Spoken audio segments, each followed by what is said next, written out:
जीवन में परमात्मा को पाने के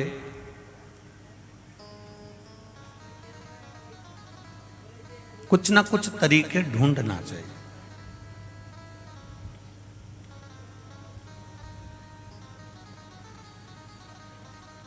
जैसे एक मोबाइल अपना अगर आपसे ठीक नहीं होता तो आप अपने बड़े भाई से कहते हैं कि भैया ये मेरा मोबाइल खराब हो गया है, जरा इसको ठीक कर दीजिए।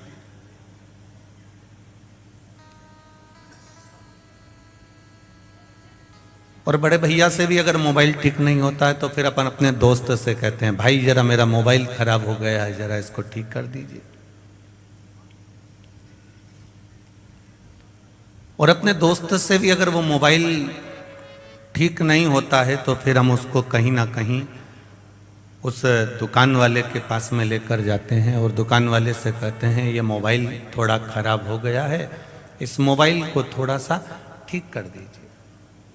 पहले अपन ने स्वयं ठीक करने का प्रयास करा, उसको चेक करने का प्रयास करा, अपने से ठीक नहीं हुआ तब अपन ने फिर दूसरे को कहा, फिर परिवार वालों से कहा, परिवार वालों से ठीक नहीं हुआ तो फिर अपने मित्र दोस्तों से कहा, मित्र दोस्तों से ठीक नहीं हुआ तब हम इसको लेकर दुकान पर पहुंचे और दुकान वाले से कहा ये मोबाइल देखो साहब ये गड़बड़ कर रहा है, इसके फंक्शन काम नहीं कर रहा है, मैंने इस मोबाइल में बहुत प्रयास करा पर ठीक नहीं हुआ। तब उस दुकान वाले ने कहा आपको 6-7 दिन के लिए यहाँ रखना पड़ेगा, मैं इसको कंपनी में भेजूंगा, कंपनी से ये ठीक होकर आ जाएगा। 7 दिन वो मोबाइल वहाँ पड़ा रहा और मोबाइल फिर ठीक हुआ, फिर आप आए और उस मोबाइल को लेकर गए, तब वो मोबाइल चालू हो गया। उसी तरह ये हमारा मन, हमारी आत्मा, हमारा चित्त, हमारी वृत्ति, हमारी बुद्धि, हमारा हृदय है। पहले हम स्वयं ठीक करें। थोड़ी देर भजन करने का प्रयास करो, थोड़ी देर नाम जाप करने का प्रयास करो, थोड़ी देर नाम कीर्तन करने का प्रयास करो। जब ये अपने से मन ठीक नहीं हो रहा, ये बुद्धि ठीक नहीं हो रही, तो फिर परिवार वालों के साथ में मिलके भजन करो। मेरी मम्मी जो भजन करती है, माता जी जो भजन करती है, मैं भी करूंगा, मैं भी एक जाप करूंगा, मैं भी गायत्री करूंगा, मैं राम नाम, कृष्ण नाम, शिव नाम जपूंगा। परिवार वालों के साथ बैठकर अगर ये मन नहीं लग पा रहा है, ये बुद्धि नहीं लग पा रही, ये चित्त नहीं लग पा रहा है, ठीक नहीं हो पा रहा है, तो फिर दोस्तों के साथ में, मित्रों के साथ में, भाई चल थोड़ी देर सुंदरकांड में चलते हैं, भाई चल थोड़ी देर हनुमान चालीसा में चलते हैं, भाई चल थोड़ी देर मंदिर चलते हैं, थोड़ा मन ठीक करने के, चित्त बुद्धि को ठीक करने।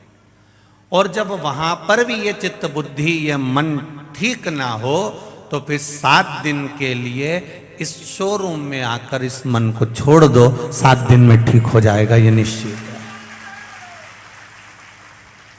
इस मन को ठीक करने का तरीका, इस मन को, बुद्धि को, चित्त को श्रेष्ठ करने का तरीका है भगवान की शरणागति। तेरी कृपा बिना न हिले एक भी अणु, लेते हैं श्वास तेरी कृपा से तनु तनु। बखान क्या करूं मैं रातों के ढेर का, चपटी मगोद में खजाना कुबेर का। हे चर्चा कर रहा है वाला स्पीकर।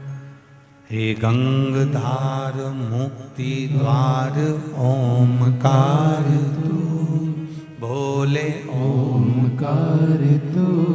आयो शरण तिहारी शंभु तार तार तू। फिर इस मन को, इस चित्त को, इस बुद्धि को, इस हृदय को परमात्मा तक लाकर छोड़ने का प्रयास करो।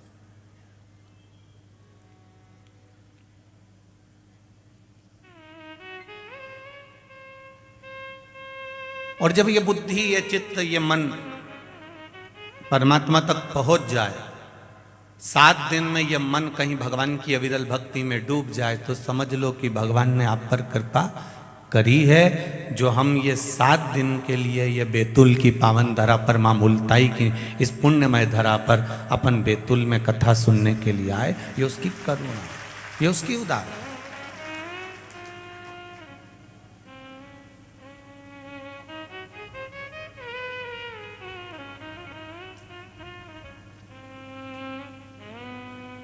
और हमारे चित्त से, हमारी बुद्धि से, हमारे मन से हम परमात्मा को रिझाएं।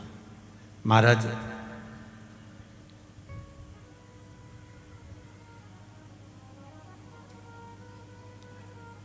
हम रोज भगवान के मंदिर जाते हैं, ऐसा कोई व्यक्ति नहीं जो परमात्मा के मंदिर नहीं जाता, भजन नहीं करता, कीर्तन नहीं करता। परशु महापुराण की कथा कहती है, हम पहले मंदिर जाते थे, हम पहले भगवान के द्वार जाते थे, पर हमको ये ज्ञात नहीं था कि भगवान के मंदिर जाने में या भगवान के दरवाजे पर जाने में या भगवान को एक लोटा शिवजी को जल चढ़ाने में हमारे को फल क्या प्राप्त होगा। हमको ये ज्ञात नहीं था कि केवल एक देवाधिदेव महादेव को जल चढ़ा देने पर 33 कोटि देवी देवताओं की पूजन हो जाती है।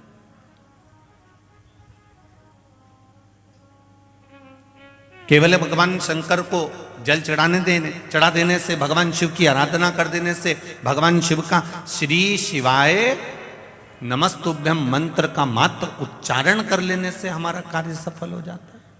ये हमको ज्ञात नहीं था। पर जब शिव तत्व को हमने जाना, भगवान शंकर को जब हमने जाना, आप और हमने जो भगवान शंकर की अविरल भक्ति को पहचानने का जब प्रयास करा, तब उस भक्ति के बल पर हमें ज्ञात हो गया कि भगवान का भजन करने का, भगवान का स्मरण करने का, भगवान की अविरल भक्ति धारण करने का फल क्या है।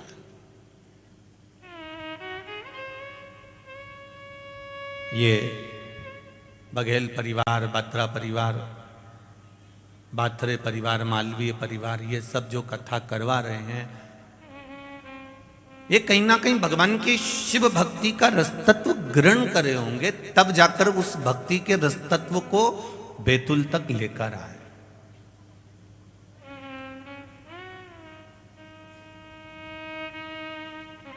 वृक्ष पर लगी हुई बी,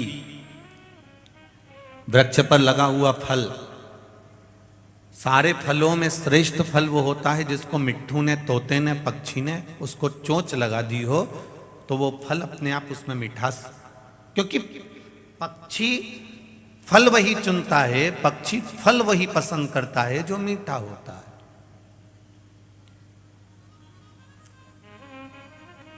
पक्षी को फल वही पसंद आता है जिसमें मिठास है। वो इतने सारे वृक्ष पर घूमता है, इतनी कैरियां लगी होती है, इतने आम लगे होते हैं, इतने जाम लगे होते हैं, बी लगी होती है, अमरूद लगे होते हैं, वो घूमेगा पर बैठेगा वहीं जहां उसको खाना है, उसकी मिठासता जहां उसको प्राप्त होगी, पक्षी वहीं बैठेगा। उसी तरह पक्षी मीठे फल को ढूंढ लेता है और मेरा देव अधिदेव महादेव अपने भक्तों को ढूंढ लेता है कि भक्त कहां बैठा।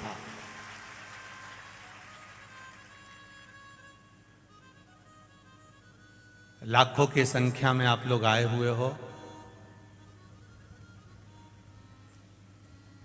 थोड़ा कार्यकर्ताओं ने वीआईपी का कोटा थोड़ा सा ज्यादा रख दिया है।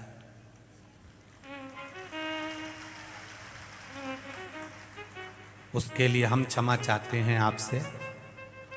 मुझे उम्मीद है कि कल जो ये वीआईपी की बैरिकेड दिख रहे हैं, ये बैरिकेड में तुम भरे हुए दिखोगे, इतना विश्वास रखता हूँ।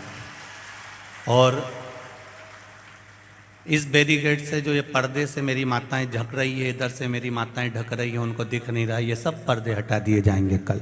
प्रयास रहेगा। आप और हमारे बीच में कोई पर्दा नहीं होना चाहिए। 7 दिन हम आपके और आप हमारे, और देव अधिदेव महादेव की भक्ति करने आए हैं, ताप्ती मैया का गुणगान करने आए हैं। 7 दिन करेंगे और चल देंगे।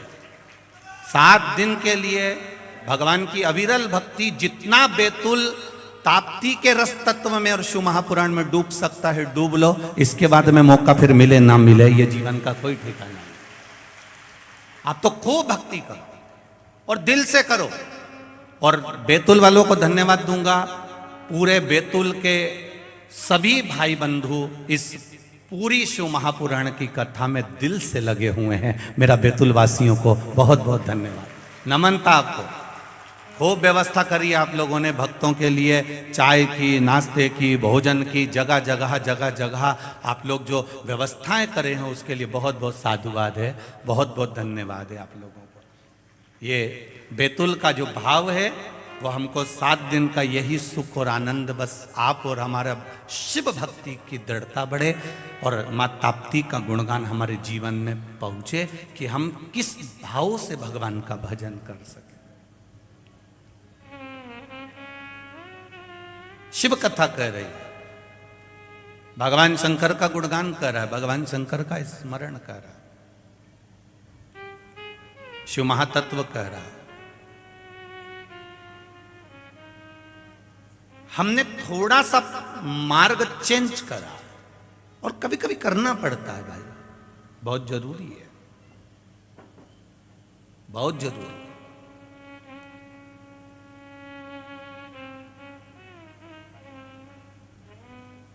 कई लोग कहते हैं हमारी सास तो भगवान की ऐसी पूजन करती थी तो हम भी ऐसे ही करेंगे। कोई कहता है हमारे ससुर भगवान का ऐसा भजन करते थे तो हम भी ऐसा ही करेंगे। पर शिव महापुराण की कथा कर रही है, भगवान शंकर का चरित्र कर रहा है। कभी कभी जिस रास्ते से बैतूल वाले बैतूल आते हैं, भोपाल से बैतूल जाते हो, कभी कभी इंदौर से बैतूल आते हो, कभी कभी नागपुर से बैतूल आते हो, कभी परतवाड़ा से बैतूल आते हो, तो कभी कभी रोड पर अगर काम चल रहा होता है तो रोड का अगर काम चल रहा होता है तो मार्ग बदल दिया जाता है, रास्ता चेंज कर दिया जाता है, रास्ता बदल देता, मार्ग बदल देता। कभी कभी कभी कभी मार्ग को चेंज कर दिया जाता, रास्ते को बदल दिया जाता। और महाराज कहते हैं यहां पर साहब ये रास्ते से तो मैं हमेशा जाता था, यहां से 50 साल हो गए मेरे को जाते जाते, 40 साल हो गए मेरे को जाते जाते, 30 साल हो गए मेरे को जाते जाते। उस रास्ते से भले आप 50 साल से जा रहे हो, भले आप 40 साल से जा रहे हो, भले आप 30 साल से जा रहे हो, पर अभी कभी कभी मार्ग पर अगर काम चल रहा होता है तो मार्ग को बदल कर जाया जाता है।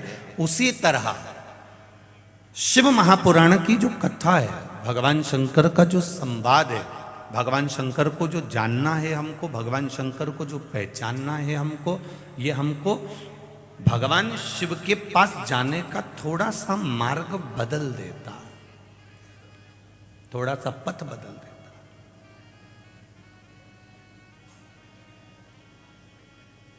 मैंने तेरे ही भरोसे, ओ बाबा तेरे ही भरोसे, हवा बिच उड़ती जावांगी, बाबा डोर हटो छठी नाम में कटी जावांगी, भोले में तेरी पतन, शंभू में तेरी पतन। भगवान शिव की कथा कर रही है। जिस शिव महापुराण को अपन श्रवण करने के लिए बैठे हैं, 24,000 श्लोकों का एक अपार समुद्र है और इन 24,000 श्लोक के अपार समुद्र में भगवान शंकर की उस अनूठी यात्रा में अपन सब सफर कर रहे हैं।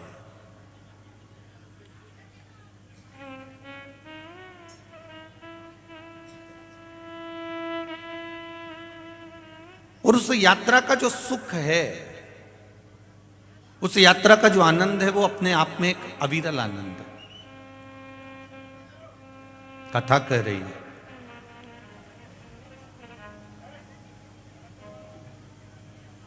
देवराज नाम का एक ब्राह्मण है जो अपने कर्म से वंचित है। वो अपने कर्म से वंचित रहा। ब्राह्मण कुल में जन्म लेने के बाद ब्राह्मण कर्म को नहीं कर पाया। ब्राह्मण कुल में जन्म लेने के बाद वो ब्राह्मण कर्म से वंचित रह गए। ये जरूरी नहीं है कि ब्राह्मण बनने के बाद आप कर्म कांड करें। ब्राह्मण बनने के बाद आप किसी मंदिर को संभालें, या ब्राह्मण बनने के बाद आप किसी मंदिर में पूजन अर्चना करें। ब्राह्मण बनने के बाद में ये जरूरी है कि हम बन सके उतना किसी ना किसी को अच्छा फल प्रदान करें, भगवत भजन प्रदान करें, राम नाम, कृष्ण नाम, शिव नाम प्रदान करें।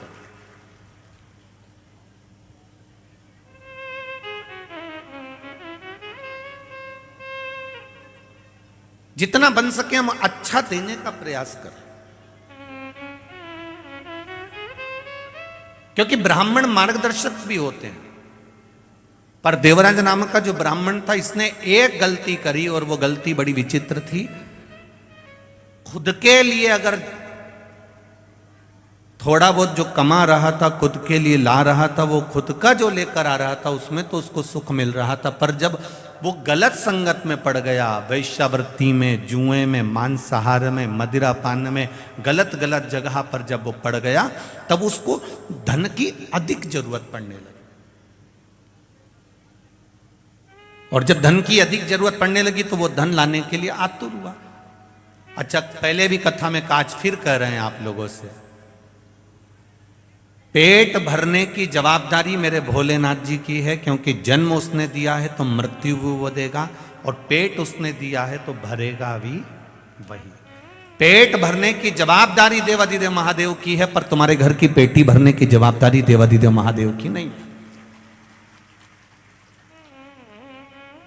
अब पेटी अगर तुम्हें भरना है तो तुम अपने हिसाब से भर सकते, थोड़ा छल कर कर, थोड़ी बेईमानी कर कर, थोड़ा कपट कर कर, कोई थोड़ी बहुत निंदा आदि कर कर, थोड़ी बहुत किसी की प्रशंसा कर कर, थोड़ा बहुत कहीं ना कहीं किसी ना किसी रूप में पेटी अगर भरना हो तो बात दूसरी है कि आप पेटी भरना चाहते हो। पर पेट उसने दिया है तो भरने वाला भी वही है।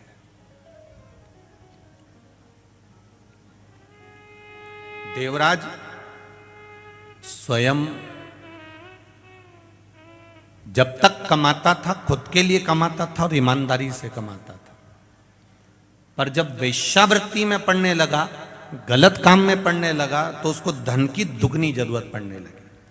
और धन की जब उसको दुगनी जरूरत पड़ी तब उसने चोरी करना प्रारंभ करा।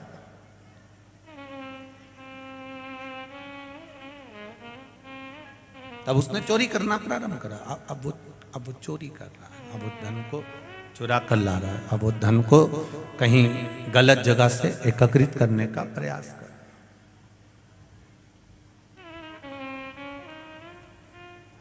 शिव महापुराण की बात कथा एक बात और कहती है, आपके भरण पोषण की जवाबदारी महादेव की है, तो आपकी संग में अगर आपकी धर्म पत्नी जुड़ी है तो उसकी भी जवाबदारी महादेव की है। बच्चे जुड़े हैं, बच्चों की भी जवाबदारी महादेव की है। माता पिता जुड़े हैं, माता पिता की जवाबदारी भी महादेव की है। पर इसके अलावा अगर आप फिर किसी अन्य नारी के चक्कर में अगर पड़ते हो, फिर कहीं तुम जुए में, कहीं मांसाहार में, कहीं मदिरा पान में, कहीं वेश्यावृत्ति में अगर आप फिर पड़ते हो, फिर जवाबदारी भोलेनाथ की खत्म हो जाती। आप, आपके बच्चे, आपका परिवार, आपकी पत्नी, आपके पुत्र और आपके माता पिता, बहन भाई, कुटुंब की जवाबदारी महादेव की है। पर तुम उस धन को गलत जगह पर लगाना प्रारंभ कर दिए। उसने दिया था पेट भरने के लिए, उसने दिया था बच्चों की शिक्षा के लिए, उसने दिया था। होते हैं कई लोग, अभी कहीं ना कहीं लोगों को कुछ गवर्नमेंट से या प्रशासन से कोई थोड़ा बहुत पैसा मिल जाता है। अब वो मिला था किसी काम के लिए और मालूम पड़े लगा दिया किसी दूसरे काम में। अब सरकार ने तो पैसा दिया था आपको कि इस कार्य में लगाना, अब तुमने लगा दिया दूसरे कार्य में। अब दूसरे कार्य में लगाया तो प्रशासन अगली बार आपको कुछ देगा क्या? अरे बोलो तो जम के नहीं देगा, क्योंकि उसको मालूम है कि इसको दिया था मैंने इस चीज के लिए और इसने लगा दिया दूसरी चीज में, अगली बार वो नहीं देगा। अब नेत्र काय के लिए दिए थे भगवान ने? वो भगवान भी प्रशासन से कम नहीं हो। काय के लिए दिए थे उसने? इन नेत्रों से क्या करना?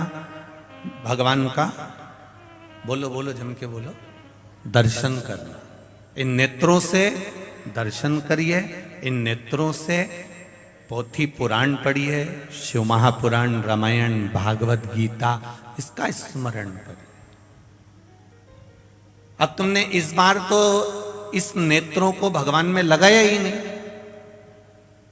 अब पैसा दिया था मकान बनाने के लिए, पैसा दिया था खेती के लिए, पैसा दिया था, लोन लिया था मकान के लिए, और मालूम पड़े बैंक वाले बाद में आए तो मालूम पड़े ना तो मकान दिखा ना प्लाट दिखा, और वो लोन का पूरा पैसा खत्म कर दिया। अब बनाना था तुमको मकान, लेना था तुमको प्लाट, करना था काम, मिला था मकान के लिए, लगा दिया गलत जगह पर। गलत जगह पर लगाया, बर्बाद हो गए। बर्बाद हो गए तो अगली बार पर प्रशासन ने तुमको वो पैसा नहीं दिया। साहब अगली बार दिया था, इसने काम में नहीं लगाया, अगली बार दिया था, इसने सही जगह नहीं लगाया, तो अब की बार उसने देना बंद कर दिया, उसने देना बंद। बस यही शिव महापुराण की कथा कर रही है, यही भगवान शंकर का गुणगान कर रहा है। एक बार उसने देख लिया नेत्र देखकर कि इसने नेत्र सही जगह लगाया कि नहीं लगाया। अगर एक बार इसने नेत्र सही जगह नहीं लगाया, फिर अगली बार तुम तैयारी कर कर बैठो कि नेत्र। श्रवण दिया था कथा सुनने के लिए, एक बार दिया और सही नहीं गया। ये हाथ दिए थे भगवान की भक्ति करने के लिए, सेवा करने के लिए। कोई बुजुर्ग है, कोई गरीब है, कोई किसी रूप में तकलीफ में है, कहीं भजन हो रहा हो तो इससे सेवा करना, पर हाथ भी सेवा में नहीं लगे तो वो भी चलेगा। पांव दिए थे भगवत भजन के लिए। हमारे मालवा के संत श्री नागर जी महाराज बड़ा सुंदर कहते हैं, हाथ दिए रे तूने दाता बन, कभी नहीं दान कियो, दयालु मैंने अवगुण बहुत कियो। पाँव दिए रे तूने दाता बन के, कभी नहीं तीरथ कियो, दयालु मैंने अवगुण बहुत कियो। नेत्र दिए रे तूने दाता बन के, कभी नहीं दर्श कियो, दयालु मैंने अवगुण बहुत कियो। फिर संसार सागर में आने के बाद मैंने करा क्या? जब इतना सुंदर शरीर दिया और शरीर का मैंने सदुपयोग नहीं करा, फिर संसार सागर में आकर मैंने किया क्या? तो संसार सागर में आने के बाद मैंने एक काम किया कि कोरा कोरा कागज, काली काली शाही, और 10 को 20 कियो, दयालु मैंने अवगुण बहुत कियो। इस संसार सागर में आने के बाद में इस संसार सागर में आने के बाद मैंने केवल एक काम करा, 10 को 20 कैसे करा जाए उसको सोचा गया, उसका विचार किया गया।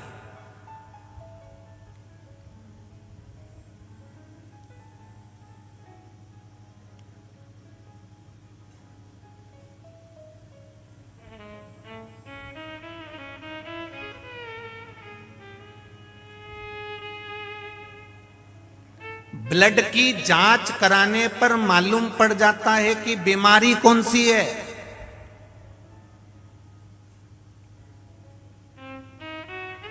और कथा कराने से मालूम पड़ जाता है कि भक्त कितने हैं।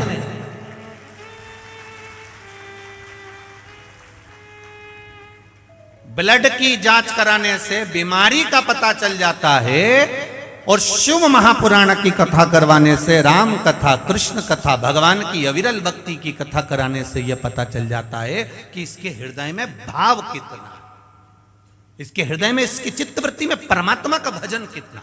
आपको दिखेगा 7 दिन आप भी यहीं हो, हम भी यहीं हैं। कई कई ऐसे हैं 7 दिन सुबह 7 बजे से 6 बजे से यहाँ जगह संभाल कर बैठे रहेंगे, और कई ऐसे रहेंगे 1 बजे की तब 10 मिनट पहले घर से निकलेंगे, 4-5 को दरवाजे पे परेशान करेंगे, 8-10 को रास्ते में परेशान करेंगे, तब अपनी गाड़ी बढ़ाते हुए ठोकते हुए परेशान करते हुए प्रशासन के लोगों को, चाहे पुलिस प्रशासन के हो, चाहे समिति के लोग हों, चाहे जो सेवा कर रहे हैं उनको हो, 50 बार अपनी दबेदारी दिखाकर तब जाकर अंदर जाके बैठेंगे। कभी इनके जैसा तब कर देखो, 5 बजे से 6 बजे से 7 बजे से।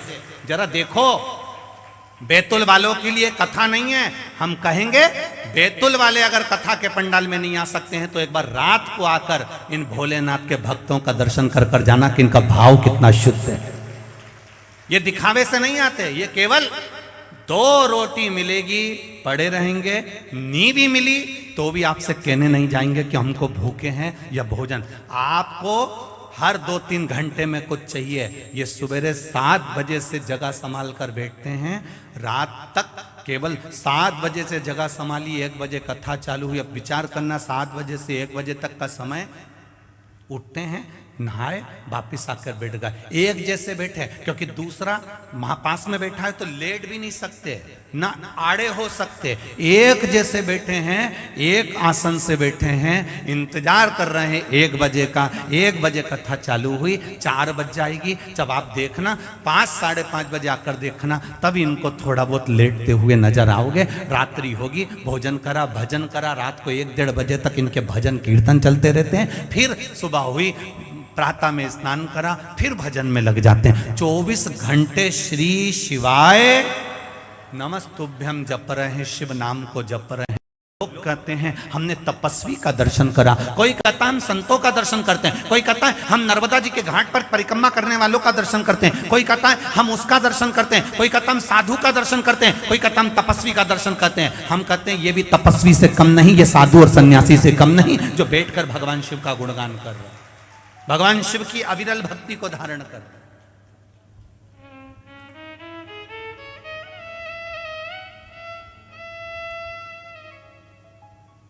इतने बैठे हो लाखों में, ये कईयों के पत्र आए और ये पत्र और भी पढ़े, तो शुरुआत है, कईयों के आए। आप भी कथा सुन रहे हैं, ये भी कथा सुन रहे हैं। 2 अंतर इसके अंतर्गत में, एक अंतर का विशेष ध्यान रखना, जितनी देर सुनना है दिल से सुनना, घर से चलो तो कहकर आना मुझे शिव महापुराण की कथा सुनने जाना है, मैं आराम से जहाँ जगह मिल जाएगी वहाँ सुनूंगी और भगवान की अविरल भक्ति को धारण करूंगी। मुझे मालूम है 7 दिन अगर मैंने कथा का रसपान कर लिया तो मेरा महादेव मेरी जरूर सुनेगा, ये निश्चित है। मुझे कथा सुन, मुझे दूसरे की व्यथा नहीं सुनना, मुझे कथा सुनना, मुझे अविरल भक्ति को धारण करना, मुझे परमात्मा का भजन धारण करना।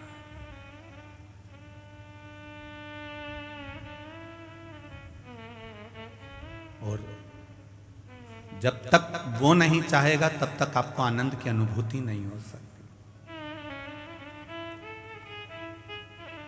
कहीं कृपा, कहीं माँ ताप्ती की कृपा और कहीं माँ नर्मदा जी की कृपा और कहीं मेरे भोलेनाथ जी की करुणा हुई है तो बैतुल में ये शिव महापुराण की कथा मिली है, नहीं तो बाबा की कहीं योग संजोग। और वो भी कथा कोई आज की नहीं है, बैतुल की कथा की अभी इनको 1 साल में मिल गई और कथा की बुकिंग हो गई।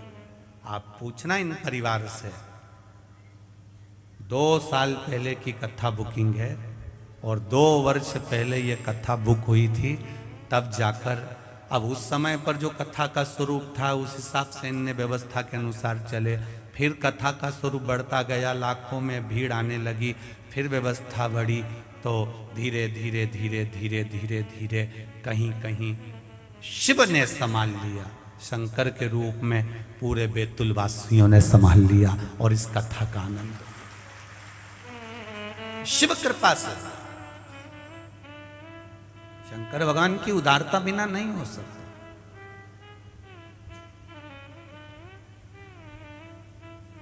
शिव कथा कह रहे हैं।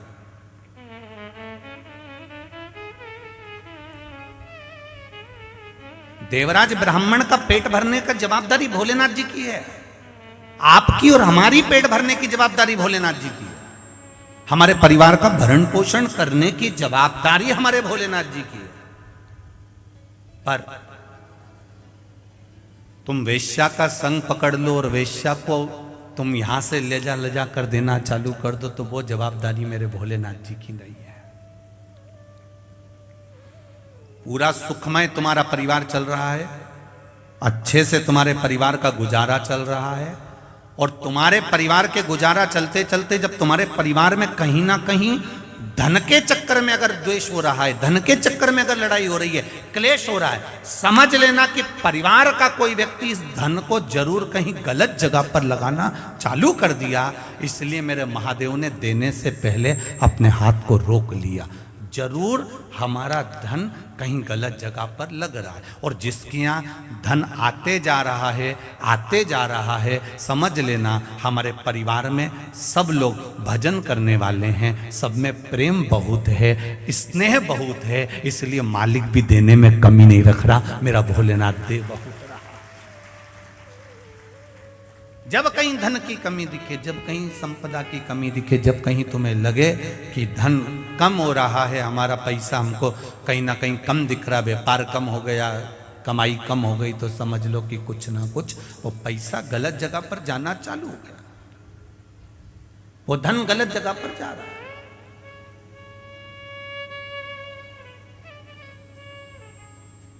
पहचानो,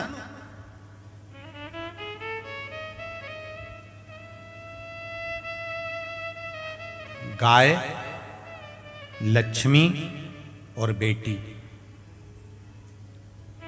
गौमाता, लक्ष्मी और बेटी, ये तीन जब गलत जगह पर जाती है तो देने वाले को रोना पड़ता है।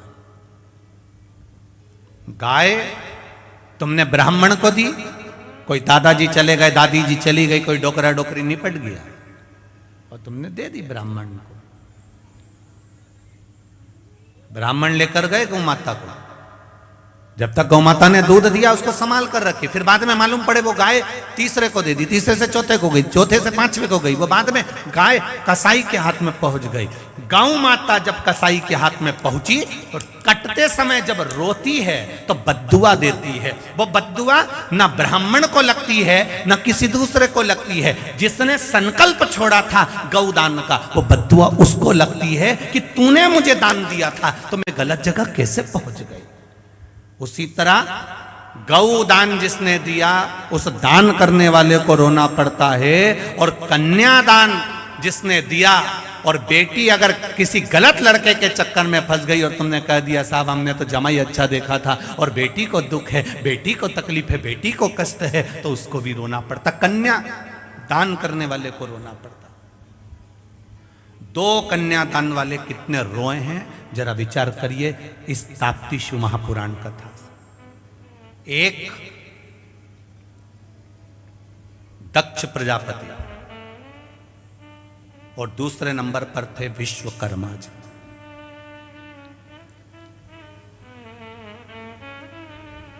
दो कन्यादान करने वाले कितने रोए, ये ताप्ती शिव महापुराण प्रारंभ हो गई यहां से। दो कन्यादान वाले कितने रोए हैं, अगर उन रोने वालों का स्मरण करा जाए तो एक है दक्ष प्रजापति और दूसरे हैं विश्वकर्मा जी। भगवान विश्वकर्मा और प्रजापति दक्ष, ये जो जितने रोए हैं इनके बराबर कन्यादान करने वाला क्यों? दक्ष प्रजापति को रोना इस बात का आया, मैंने बेटियों का विवाह करा, मैंने अपनी बेटी का विवाह ये चंद्रदेव के साथ में करा, और चंद्र मेरी केवल एक बेटी को चाहता है और बाकी की बेटियों का अपमान करता है।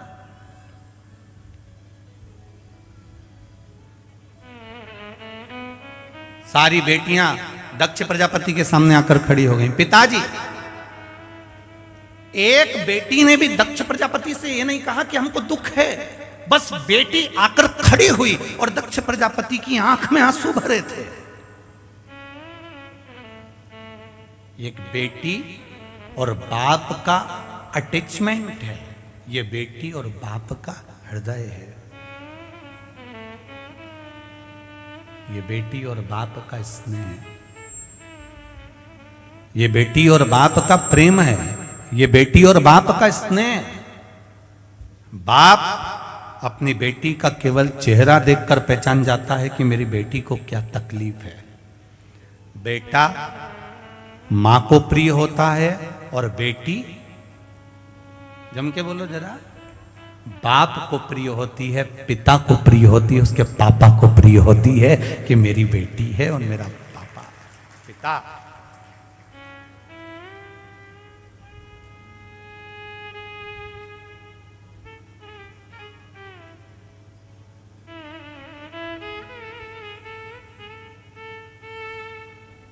मायके का मतलब मालूम होता है सबको? बोलो री बैतुल वाली जीजी, और जितने बैतुल के जीजा हैं वो भी बोल दो। मायके का मतलब मालूम है? जहां पर जाने पर मां और माया दोनों मेरी हो वो मायका कहलाता है।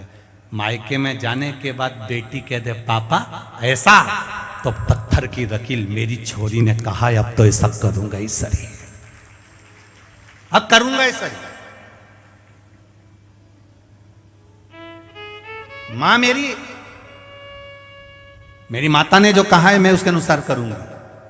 जहां पर मां और माया दोनों मेरी है वो मायका है। शादी हो गई, दूसरी जगह चली गई ससुराल, फिर भी जब वो मायके में आए तो उसको लगना चाहिए कि जीजी तुम्हारा ही है सब कुछ। अलमारी खोल दूं, साड़ी निकाल दूं, लो पहन लो। पर तुम्हारे अलमारी खोल दूं और साड़ी निकाल दूं पहन लो, ये तो बहुत दूर की बात हो गई री मेरी बैतुल वालियों, बहुत दूर की हो गई। तुम्हारे कमरे में आकर अगर तुम्हारी ननन बैठ जाए तो भाभी का मुंह भगोना हो जाए, तुरंत भाभी का मुंह भगोना। ये जीजी में अक्ल नहीं है क्या? पत्नी ने अपने पति से कहा, भाभी ने अपने पति से कहा, तुम्हारी बहन में अक्ल नहीं है क्या रत्ती भर भी? जब देखो जब मेरे कमरे में आकर बैठ जाती है। भाई को कहना चाहिए ये सब उसका है, कुछ नहीं मांगा उसने। घर से जब गई थी, पिता ने कन्यादान में जो दे दिया, एक फ्रिज, 7,000 की अलमारी, वॉशिंग मशीन, मिक्सर भी ऐसा दिया जिसमें मूंगफली का दाना भी नहीं पिसाया। ये सब जो दिया था थोड़ा बहुत सामान और देकर एक बार में विदा कर दिया था। बस उस दिन लगा कि ये सब कुछ नहीं है। पर भाई को बोलना चाहिए कि तू बहन से इतना मत चिढ़, ये सब कुछ उसी का है। खुशी खुशी सब छोड़कर ससुराल चली गई, सब छोड़ गई।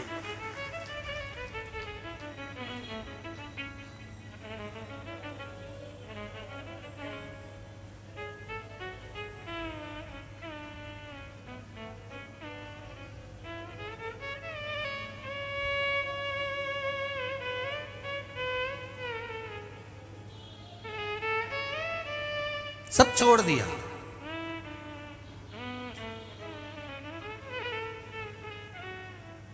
दक्ष प्रजापति को मालूम है मेरी बेटी को दुख क्या है, पर मेरी बेटियां मुंह से तो कहे कि मुझे तकलीफ ही है।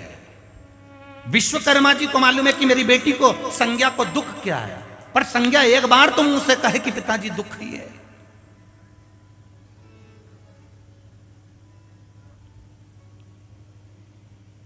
संज्ञा कौन? सूर्य नारायण भगवान की पत्नी।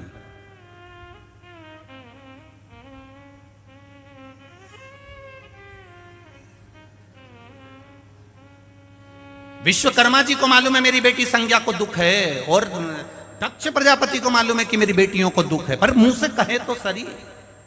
कई बार बेटियां बोल नहीं पाती, और बेटियों को बोलना चाहिए, बेटियों को कह देना चाहिए।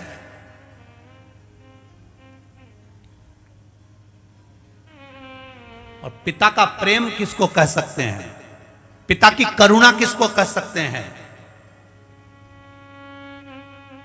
वो दिल्ली में जो श्रद्धा के 35 टुकड़े हुए, किसी को ज्ञात नहीं था, केवल एक पिता का दिल कचोट गया और पिता ने सोचा बहुत दिन से श्रद्धा की खबर नहीं आई। पिता उसी समय दिल्ली पहुंच गया। फिर उसने ढूंढना चालू करा। जब कुछ हाथ नहीं लगा तब फिर पुलिस प्रशासन के पास गया। तब जाकर खुलासा हुआ उस बाप के सामने कि बेटी के 35 टुकड़े हो गए। बाप और बेटी का अटैचमेंट किसको कहते हैं? बेटी और बाप का स्नेह किसको कहते हैं?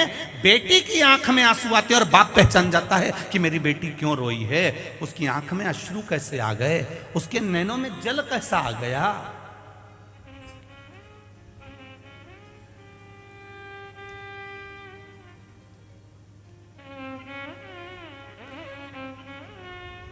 इसलिए हम बार बार कहते हैं फैशन और व्यसन, इन दो चीजों से बचने का कार्य करिएगा। ज्यादा फैशन में पड़ोगे तो भी बर्बाद हो जाओगे और ज्यादा व्यसन में पड़ोगे तो भी बर्बाद हो जाओगे।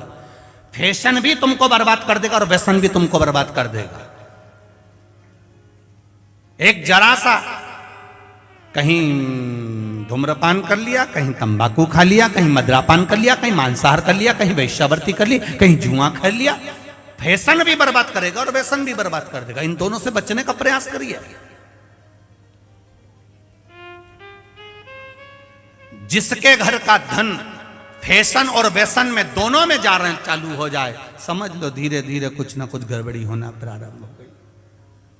करो, हम कभी मना नहीं करते तुम फैशन मत करो, तुम्हारी मर्जी पड़े जैसा कपड़ा पहनो। अभी तो तुम यहां से फटी हुई पहनते हो, तुम पूरी फटी हुई पहनो तो कोई दिक्कत नहीं है। पर निवेदन है, फैशन और व्यसन में अगर तुम्हारा धन जा रहा है, व्यसन में, मांसाहार में, मदिरापान में, जुआ में, वृक्षावृत्ति में, गलत काम में तुम्हारा धन जा रहा है तो बहुत दिन का ठिकाना तुम्हारा नहीं है। और फैशन में अगर तुम ज्यादा पढ़ने लगे हो तो भी तुम्हारा कोई ठिकाना नहीं है। गलती थी, एक गलती को अपना मानो, सुधारो।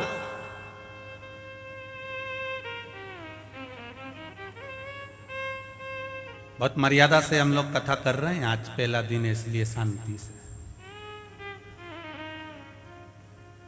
हमें भी देखना पड़ता है कि भगोनी के चावल कैसे हैं।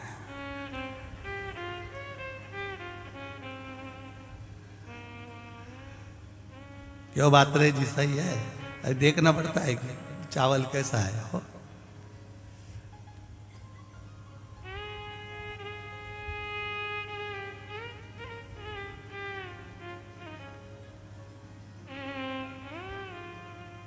पर चावल जोरदार तो है, जब ये तो बैठने की जगह तक नहीं बची, सब खड़े हैं पीछे, ढेर लगे हुए अपार, इतना भीड़ है, सबका प्रेम। ये समझ में आता है कि आप लोगों की भक्ति बड़ी प्रबल है, भाव बड़ा प्रबल, हृदय।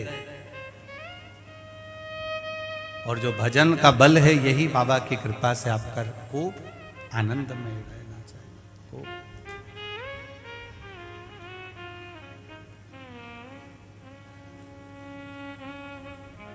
महाराज शिव कथा कह रही है, भगवान शंकर की करुणा कर रही है। पिता पुत्री का मुख देखकर पहचान जाता है तकलीफ क्या है। दक्ष प्रजापति को भी रोना आया अपनी बेटियों को देखकर, और विश्वकर्मा भगवान को भी रोना आया था अपनी बेटी को देखकर, संज्ञा को देखकर। आंखों में जल भरा हुआ था।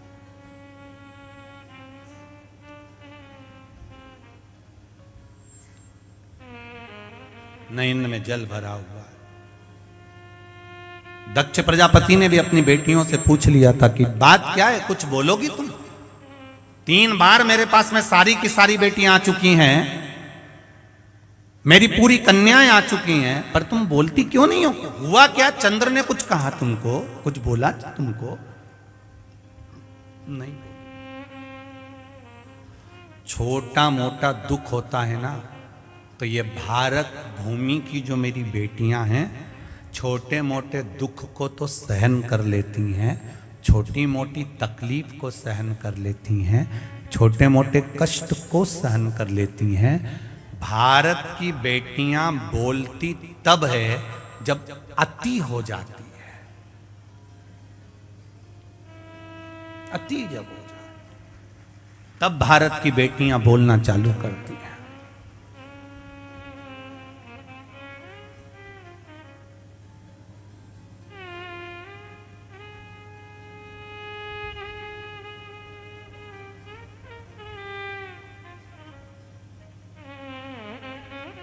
बोला कन्याओं ने कि ये चंद्रदेव जो हैं, हमारे पति जो हैं केवल एक रोहिणी को चाहते हैं, बाकी किसी को नहीं चाहते।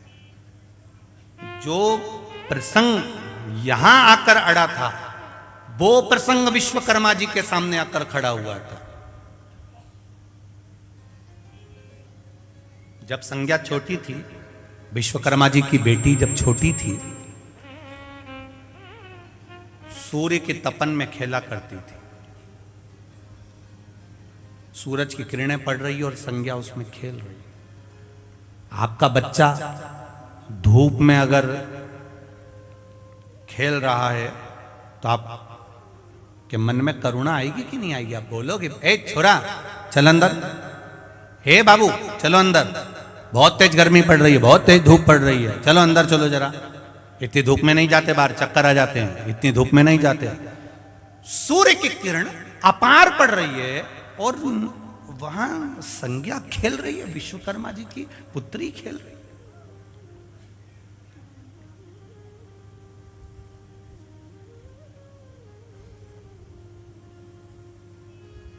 विश्वकर्मा जी की धर्मपत्नी ने आवाज लगाया, संज्ञा, ए संज्ञा इधर आओ। संज्ञा आने को तैयार नहीं, खेलती रही। तब विश्वकर्मा जी ने उसको पकड़कर अपने कक्ष में लेकर आए। विश्वकर्मा जी ने कहा, संज्ञा इतना तपन हो रहा है, इतना धूप पड़ रही है, इतनी गर्मी पड़ रही है, इतना सूर्य की किरणें पड़ रही है और तुम उस सूर्य की किरणों में खेल रही हो।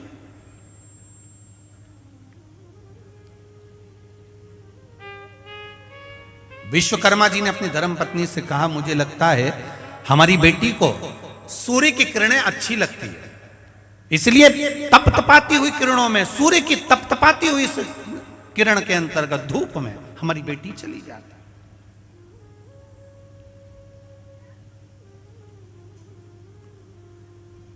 धीरे धीरे बेटी बड़ी हो गई, संज्ञा बड़ी हुई।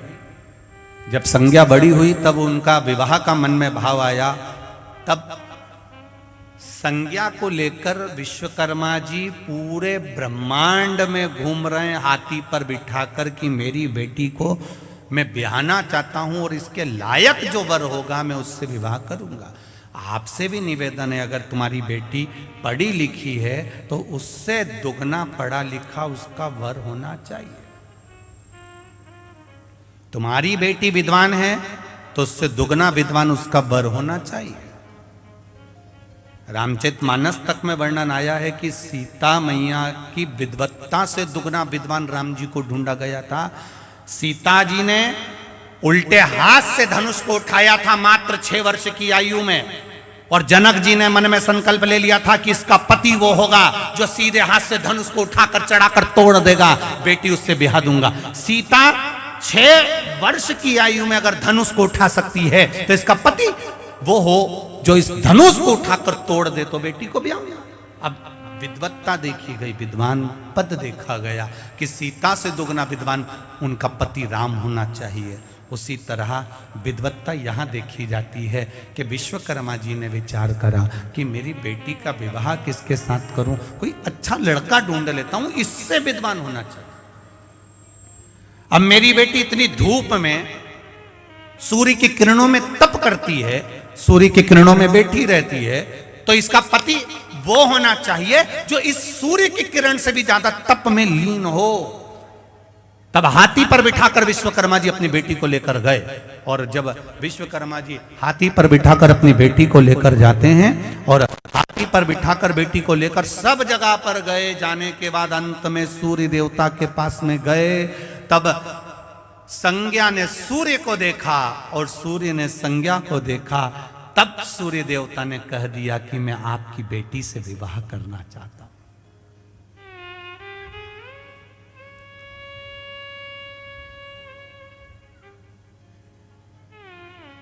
क्या आपकी बेटी से मैं विवाह कर सकता हूं? संज्ञा ने पिताजी की ओर देखा और पिताजी की ओर देखकर पिताजी ने कहा, संज्ञा, ये सूर्य नारायण आपसे विवाह करना चाहते हैं, आप विवाह को तैयार हो?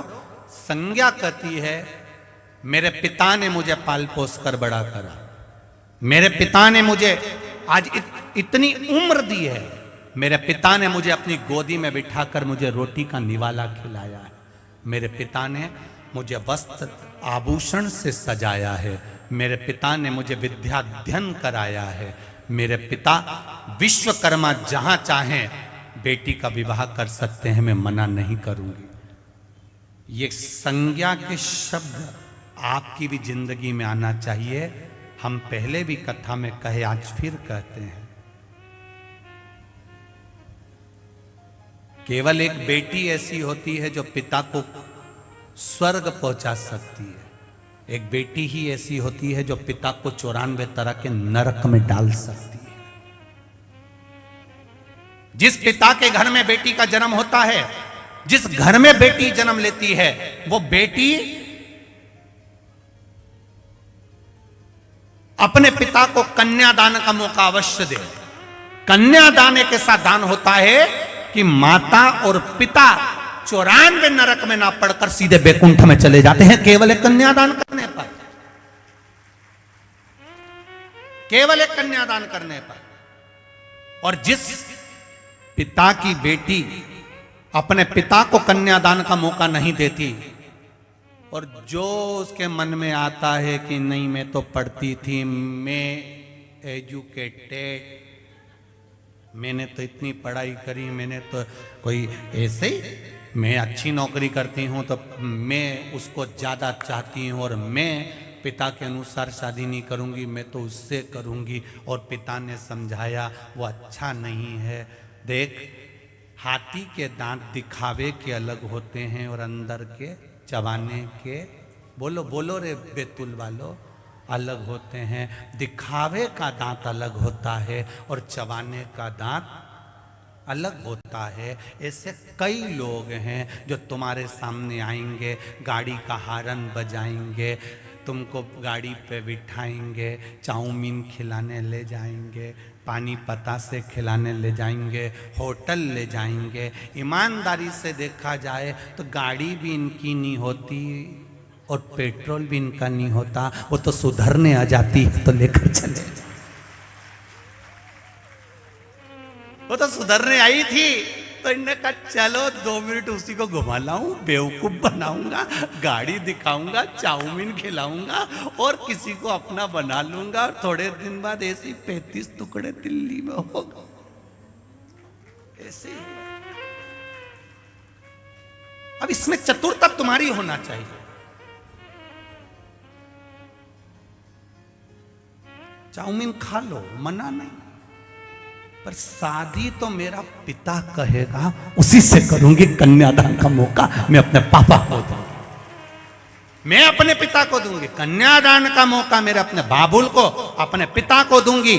ये अपने भीतर का संकल्प होना चाहिए, अपने भीतर का एक संकल्प जागृत होना चाहिए कि मैं कन्यादान का मौका मेरे पिता को दूंगी।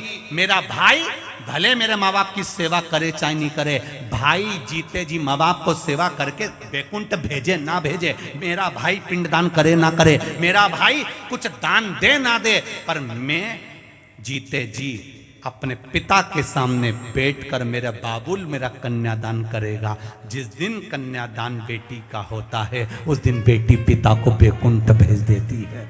फिर हमारा सनातन धर्म, हमारा हिंदू धर्म, हमारा सनातन धर्म कहता है कि पहले के जमाने में पिता और माता तीर्थ भी जब जाते थे, जब कन्या की, अरे बोलो बोलो जरा, शादी कर देते थे। उसका मतलब ये होता था तीर्थ जाने का कि मतलब अब बेटी का ब्याह हो गया, अब अपन तो चलो बैकुंठ चले, अब अपने को कोई मतलब नहीं, बस बेटी का ब्याह। तो छोरा हुन भिनक जाते थे। ये जो बेटे होते थे ना, ये बहुत बुरा लगता था इनको, बेटी का कन्यादान हो गया और तुम तीर्थ चल दिया। तुम कहते हो बेटी की शादी हो जाए और तीर्थ हो गया। हाँ, हम क्या ताप्ती में भेकिया है? हम भी तो है। पिता और माता को भी मालूम है बेटी की शादी हो गई तो समझ लो तीर्थ हो गया, और बेटा की शादी हो गई और जगदम्बा घर में आ गई तो बैकुंठ जैसा घर भी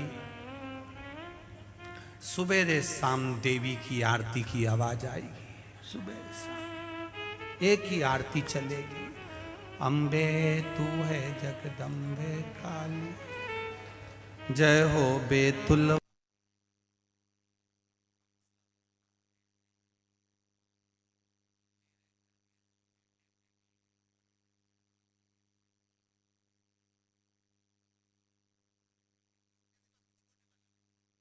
इधर से आवाज, कहीं उधर से आवाज।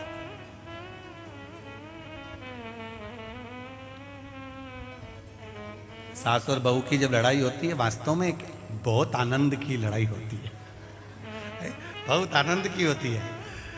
कभी कभी उनको तुम देखना, इधर से कमरे में से सास निकल के आएगी, मैंने तेरे से पहले किया था, फिर इतने में बहू चिल्लाती आएगी, मैं तो अपना मायके जा रही तुम्हारे से परेशान हो गई, इतने में पति उधर से कहेगा।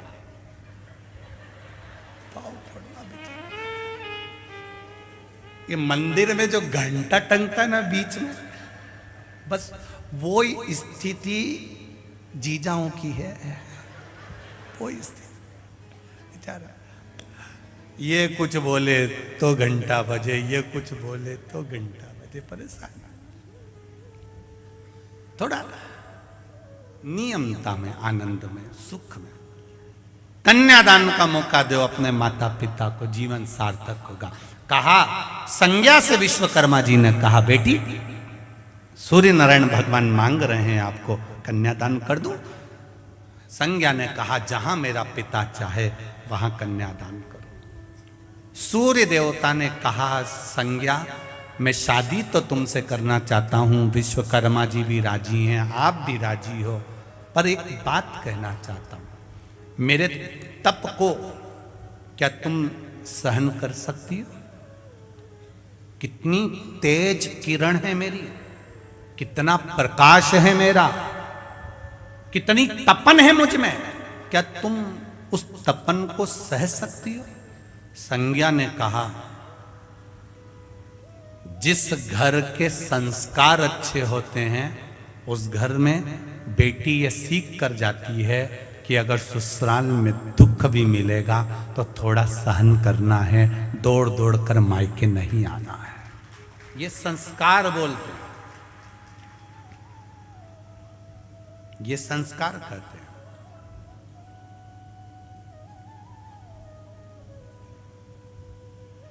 विवाह पक्का हो गया,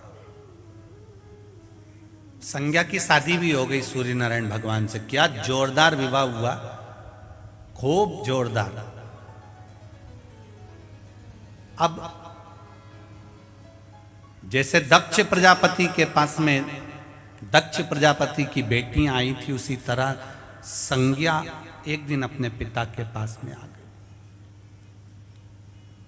संज्ञा आई पिता के पास, और जाओ अपने पिता के पास दिल से जाओ। एक बेटी जैसे अपने पिता के पास में जाती है, एक बेटा जैसे अपने पिता के पास में जाता है। शिव महापुराण की कथा कहती है संसार का प्रत्येक मनुष्य शिव को पिता मानकर उसके पास में जाया करे और अपने दिल की बात अपने देव अधिदेव महादेव से कहा करे, अपने दिल की बात करे।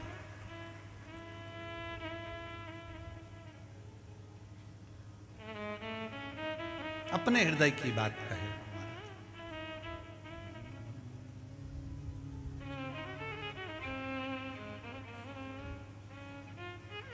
भर दिया भंडार काशी वाले ने,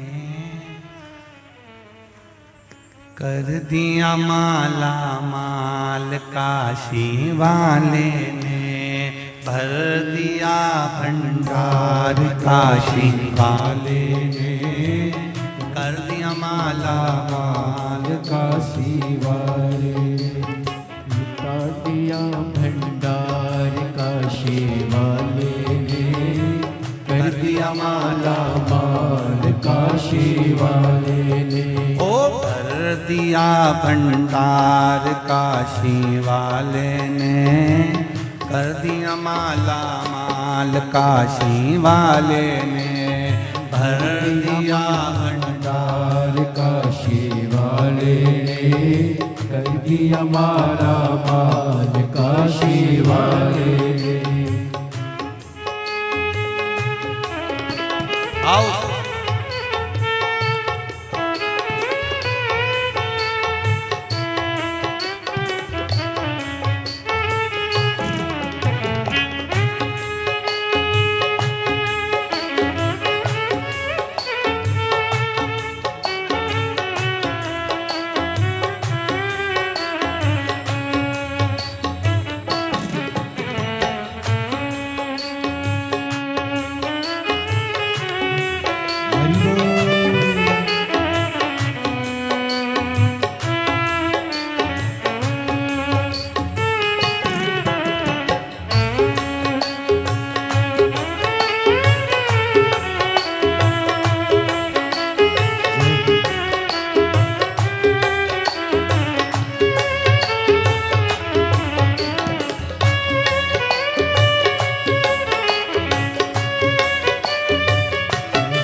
जो भावना लाया वैसा ही वो फल पाया, जैसी जो भावना लाया वैसा ही वो फल पाया।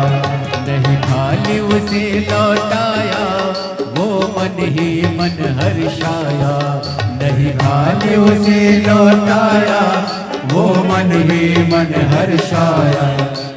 कर दिया जय हो, कर दिया माला माल काशी वाले ने, भर दिया भंडार काशी वाले ने, भर दिया माला माल भाव काशी से वाले ने, भर दिया माला माल काशी वाले ने।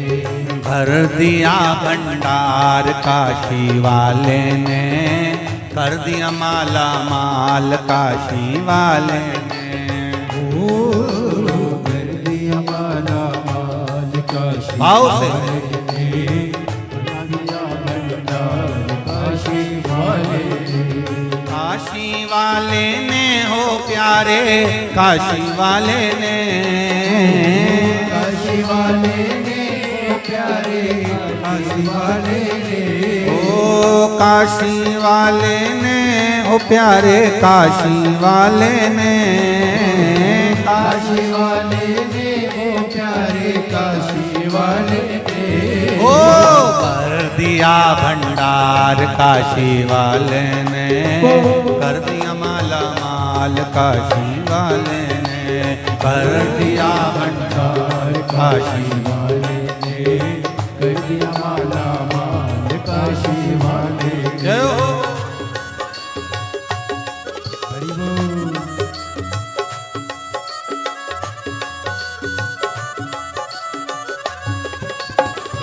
राधे दीपो।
लगाया सच्ची है उसकी नाव न अटकी।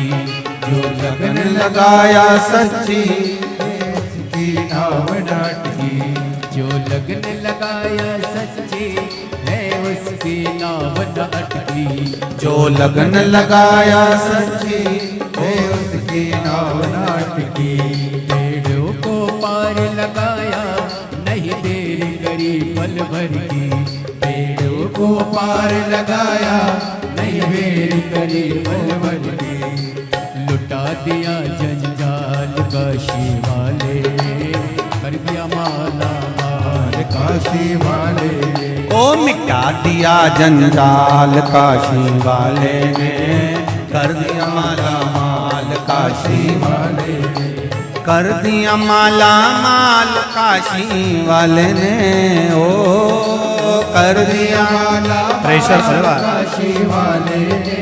ओ कर दिया माला माल काशी वाले ने।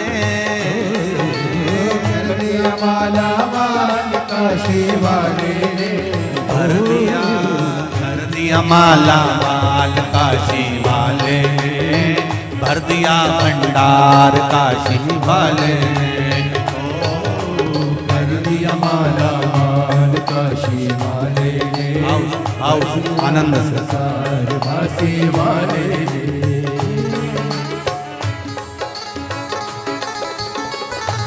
सभी पंडाल के दोनों हाथों से भाव के साथ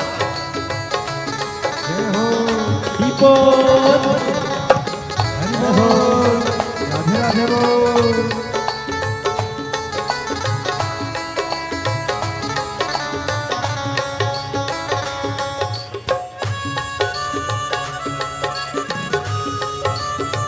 शंभु शंभु।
किया जो सेवा वो पाया मिश्री मेवा।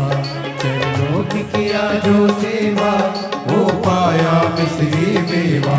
जिसने है मांगा बेटा वो चांद सा टुकड़ा पाया।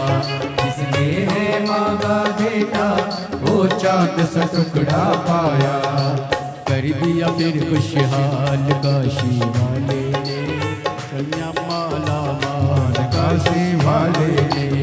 ओ कर दिया माला माल काशी वाले ने। कन्या माला माल काशी वाले ने। कर दिया माला माल काशी वाले ने। भर दिया भंडार काशी वाले ने। ओ कर दिया माला माल काशी वाले ने। भर दिया भंडार काशी वाले ने। काशी वाले ने हो प्यारे काशी वाले ने। काशी वाले ने प्यारे काशी वाले ने।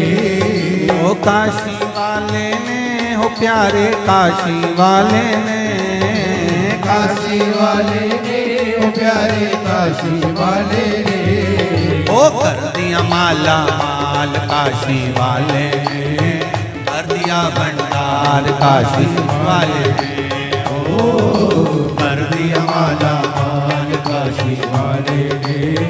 कर दिया भंडार काशी वाले ने। ओ भर दिया भंडार काशी वाले ने, भर दिया भंडार काशी वाले ने, ओ कर दिया माला माल काशी वाले ने, कर दिया माला माल काशी वाले ने, ओ भर दिया भंडार काशी वाले ने, दिया भंडार काशी वाले ने।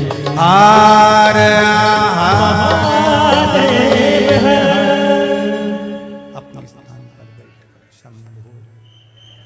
अपने स्थान पर बैठकर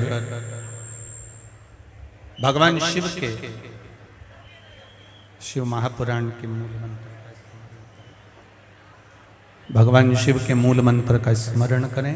भगवान की अविरल भक्ति को धारण करते हुए दिल से देवादिदेव महादेव से प्रार्थना करें, दिल से कहें। सभी लोग मूल मंत्र का स्मरण करेंगे और जैसा आपको प्रथम में वर्णित है, जैसा आपको प्रथम में वर्णित है, मंत्र के जाप के बाद में अपने हृदय की बात बाबा देवादिदेव महादेव से भाव से करें। श्री शिवाय नमस्तुभ्यं, श्री शिवाय नमस्तुभ्यं, श्री शिवाय नमस्तुभ्यं, श्री शिवाय नमस्तुभ्यं, श्री शिवाय नमस्तुभ्यं।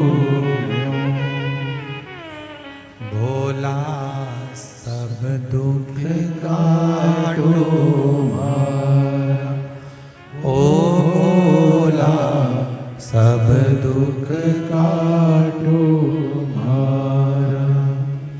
शिव शंकर जपूं तेरी माला, भोले बाबा जपूं तेरी माला, भोला सब दुख काटो मारा, ओ भोला सब दुख काटो मारा। भगवान देवादिदेव महादेव की कथा करें। भगवान शिव का चरित्र पावन वर्णन कर रहा है। दक्ष प्रजापति बेटी का स्वरूप देखकर पहचान गए थे तो बेटियों से पूछ लिया था। विश्वकर्मा जी ने बेटी का विवाह कर दिया। संज्ञा देवी भगवान सूर्य नारायण भगवान के साथ में रहने लगे। समय आया और अभी आपको कथा में कहा था कि जैसे एक बेटी का विश्वास उसके पिता में होता है, एक बेटे का विश्वास उसके पिता में होता है। शिव महापुराण की कथा कहती है ऐसा विश्वास तुम्हारा देवादिदेव महादेव में होना चाहिए, तब महादेव कुछ कृपा कर पाते। एक पत्र देखिए, बड़ा सुंदर है।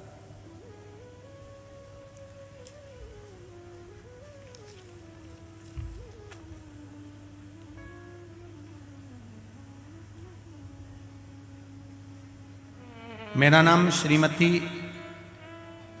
सुमिता हुकम सिंह राजपूत है। मैं सारनी शहर से आई हूँ। मेरा मोबाइल नंबर ये है। कहीं बैठी हो तो हाथ हिलाइएगा। आप ही हैं? दोनों हाथ हिला दो एक बार।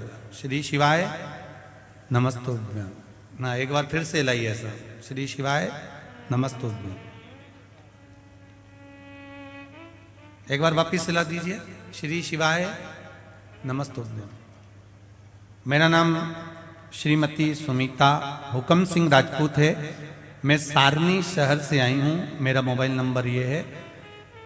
मैं एक प्राइवेट स्कूल में सहायक शिक्षिका के पद पर कार्यरत हूँ। सर्वप्रथम महाराज जी कुबेरेश्वर बाबा की बड़ी कृपा है। बाबा के एक लोटे जल का क्या महत्व होता है, एक लोटे जल की क्या आनंद है। महाराज जी 2020 से आपकी शिव पुराण की कथा सुन रही हूँ। मेरे छोटे बेटे की गवर्नमेंट नौकरी की पूर्ण इच्छा थी। वह जब भी एग्जाम देता था 1-2 अंक से निराश हो जाता था। फिर मैंने शिव महापुराण की कथा सुनी, 1 लोटे जल का बेलपत्र चढ़ाना, जल चढ़ाना, मंदिर पहुंचना और बाबा से विनती करना प्रारंभ किया। मेरी परिस्थिति खराब होने के कारण सोचती रहती थी, पर बाबा की कृपा से मुझे कभी ऐसा योग ही नहीं लगा कि मैं अपने बच्चों को कहीं कुछ और अच्छा दे पाती। पर बाबा की कृपा देखिए गुरुदेव, बेटे का एग्जाम का टाइम आया और मैंने पशुपति व्रत करना प्रारंभ किया। दूसरा पशुपतिनाथ का व्रत किया।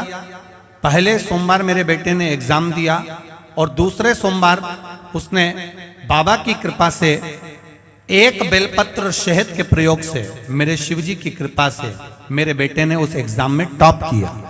और बाबा की कृपा ऐसी हुई कि बेटा गवर्नमेंट जॉब की नौकरी मांगता था और बाबा ने उसको सेंट्रल गवर्नमेंट की नौकरी हैदराबाद में प्रदान करी। इसलिए मैं बाबा को यहाँ प्रणाम करने सारणी से आई हूँ। बैठिए बहन, एक बार दोनों हाथ हिलाकर हर हर, बहुत बहुत साधुवाद। शिव कृपा होती ही ऐसी। एक पत्र और बड़ा सुंदर, देखिए पत्र वैसे तो सभी सुंदर है। आवाज पकड़ रहा है बाबू।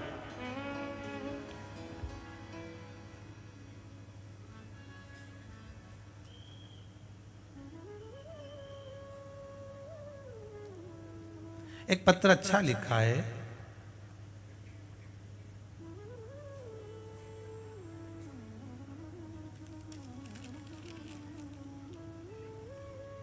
भारती दीवान,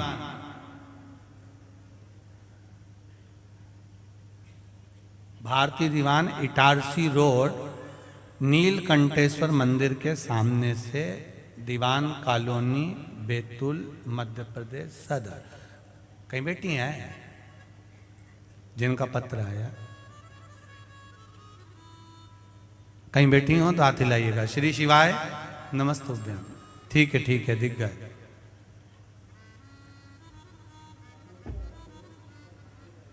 गुरुजी, आपसे एक प्रश्न है। रोज मंदिर जाती हूं, शिवलिंग पर शहद लगाकर बेलपत्र चिपकाती हूं, पर भगवान को बस बेलपत्र चिपकाती हूं, उतनी देर में कोई ना कोई लेडीज आके पानी चढ़ा के मेरी बेलपत्र खा जाती है। मैं बड़ी दुखी हूं, आप कृपा करो। और जिस दिन नी चिपका के लगाती हूं उस दिन भी कोई उठा के खा जाता। एक आंख की झपकी नहीं होती, बस ऐसा बोलने के लिए बैठती हूं श्री शिवाय नमस्ते, इतनी देर में तो कोई पानी चढ़ा कर खा के चली जाती। मैं बड़ी दुखी हूं गुरुजी ये बेलपत्र खाने वालों से। आप कुछ कहेंगे? अब बताओ गुरुजी, हमारी पूजा भगवान स्वीकार करते कि नहीं करते? क्योंकि हम तो आंख बंद करके बैठे रहते, उतनी देर में तो बेलपत्र गायब हो जाती है। तो भगवान हमारी पूजन को स्वीकार करेंगे कि नहीं करेंगे? एक तो भारती बहन, भारती जी दीवान, नमन आपको, बहुत जोरदार प्रश्न किया, बहुत अच्छा प्रश्न। गला पकड़ रहा है बाबू, बहुत सुंदर प्रश्न आपने किया है।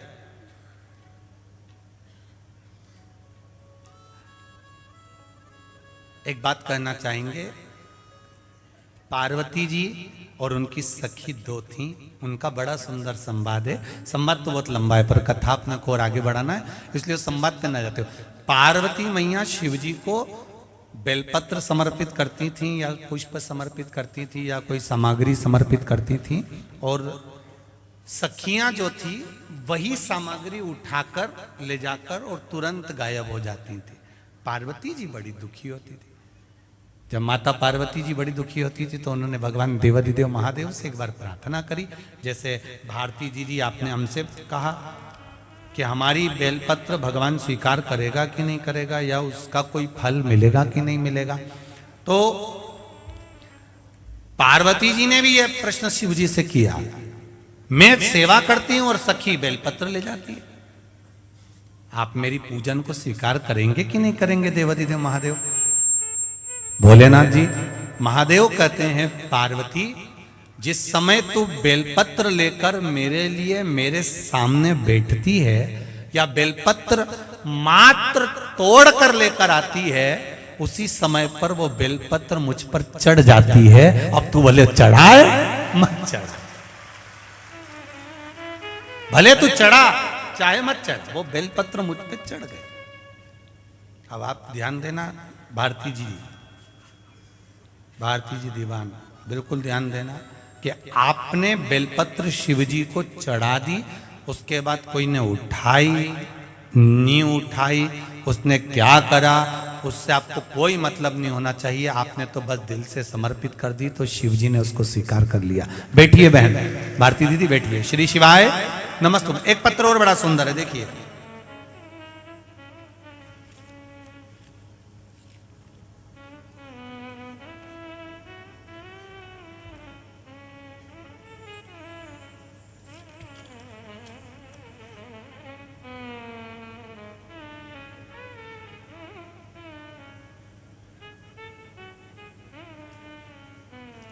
शिव कृपा, बाबा की दया, उदारता, करुणा।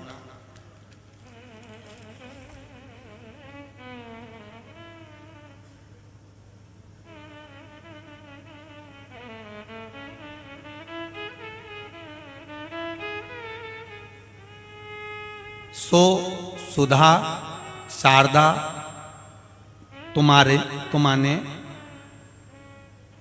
जिला भंडारा महाराष्ट्र से आई हूं। कहीं बैठी हो तो हाथ हिलाइएगा, आप ही हैं?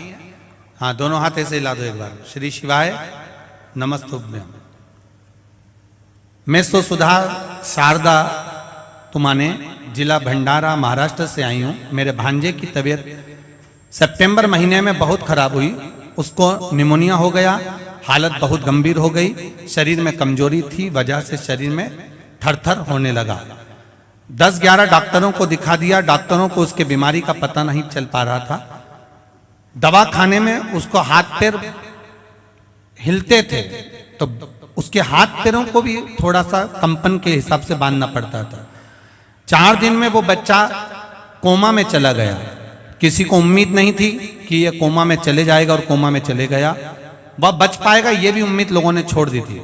उसके पिताजी वह छोटा था, छोटा सा, तभी उसके पिताजी छोटा था जब वो बालक तब गुजर गए थे, और माँ भी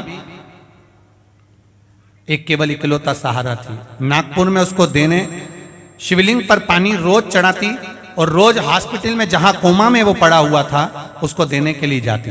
डॉक्टर मना करते, फिर भी मैं उसके होठों पर उस कोमा की स्थिति में शिव जी का जल लगाकर आती।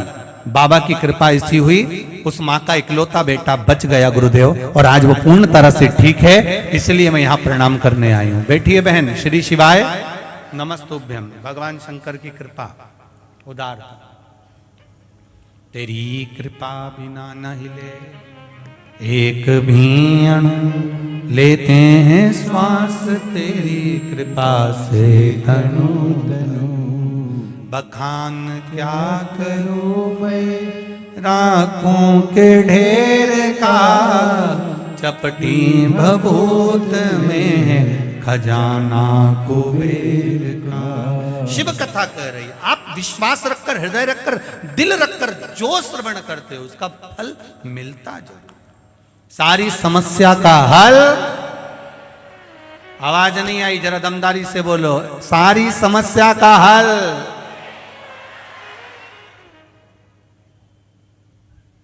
बोल बम का नारा है। बाबा एक सहारा है संसार के मनुष्य के लिए, मानव के लिए, संपूर्ण ब्रह्मांड के लिए। शिव जी पर चढ़ाया गया एक लोटे का जो महत्व है वो जीवन का सुख है, जीवन का एक आनंद है। भक्ति करो, भजन करो, स्मरण करो, भगवान पर आश्रित होकर करो। पाप करो तो ये सोच कर करना, जब जब तुम्हारा मन पड़े ना पाप करने का, तो एक बार किसी धोबी का घर देखिएगा। धोबी के घर में क्या होता, कपड़े को कूटते हैं, कूटते कि नहीं कूटते? धोबी बराबर दुनिया में कोई गुरु नहीं हो सकता। कितना ज्ञान देता है उसके बराबर दुनिया में कोई ज्ञान नहीं दे सकता, जितना हमें धोबी से ज्ञान प्राप्त होता है। वो तो कहीं कहीं के लोगों ने कहीं इस जात के व्यक्ति को, कहीं उस जात के व्यक्ति को या समाज के व्यक्ति को छोटा बता दिया, पर हमारा शास्त्र कभी किसी समाज को, किसी वर्ण को, किसी धर्म को, हमारा समाज कभी छोटा नहीं बताता। हमारा सनातन धर्म कभी छोटा नहीं बताता। यहां तक हमारा शास्त्र कहता है गुरु धोबी, शिष्य कपड़ा, साबुन सिरजनहार, और सत्संग शिला से धोइए, निक से रंग अपार। यहां तक कहा है गुरु धोबी के समान होना चाहिए। जब जब पाप करने का मन में भाव जागृत हो, धोबी के घर जाइए, धोबी के द्वार जाइए, धोबी जिस घाट पर कपड़ा धोता हो वहां जाइए और जाकर देखना धोबी कैसे कपड़े को धोता है। क्यों धोता है? क्योंकि कपड़ा गंदा हो गया, इसलिए उसको साफ करने के लिए धोबी ने उसको सर्प में भिगो कर रखा, गरम गरम भट्टी में उसको पकाया, निकाला, फिर कूटना चालू करा, फिर पानी में डाला, फिर कूटा, फिर बाल्टी में पटका, साबुन में पटका, सर्फ में पटका, तो भी नहीं हुआ तो मोगरी लाया, वो लकड़ी की, हत्था पकड़ कर फिर कूटा उसको, तो भी नहीं हुआ। फिर उस पर रगड़ दिया कुछ सामान जिससे वो साफ हो जाए, क्लीन हो जाए, एकदम क्लीन हो जाए, एकदम साफ हो जाए। फिर उसको रगड़ा, फिर पटका पानी, फिर साबुन में गलाया, भट्टी में गरम किया, तब पचीट के आखिर गंदे कपड़े को उसने साफ कर दिया। पाप करो तो तुम भी याद रखना कि ऊपर भी एक धोबी घाट लगा है। नीचे कपड़ा गंदा होता है तो धोबी धो धो के साफ कर देता है, और कपड़े की दशा देख लेना कैसा कूटता है, पछीटता है, गलाएगा। या धोबी के यानी जाओ तो तुम्हारी वॉशिंग मशीन में देख लेना, वॉशिंग मशीन सरफ डाल डाल के तुम्हें हिलाते ही रहेंगे, हिलाते ही रहेंगे, हिलाते ही रहेंगे। फिर देखेंगे साफ नहीं हुआ तो बाथरूम में ले जाके फिर पछीटेंगे, फिर वापस वॉशिंग मशीन में ले जाकर फिर हिलाते डालेंगे। फिर बस ऊपर भी लगी है एक वॉशिंग मशीन।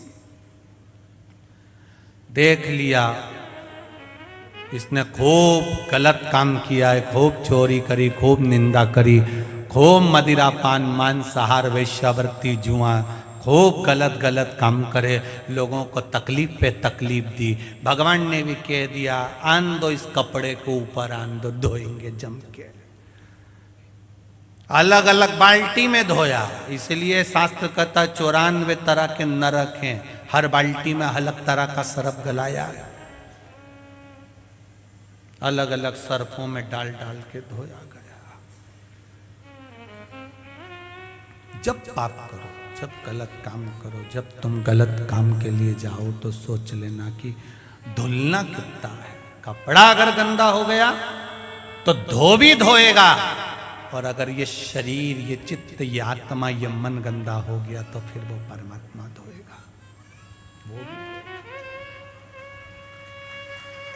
समझ लो, समझो जरा।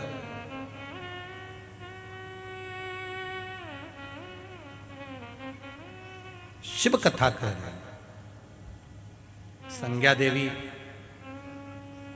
पति के साथ में निवास करने लगी।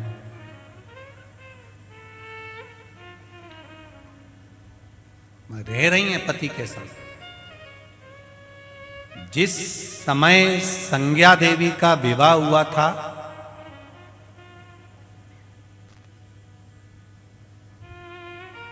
उस समय सुंदर जलवृष्टि का समय था, तो सूर्य की तपन नहीं मालूम पड़ी, सूर्य की तपन नहीं मालूम।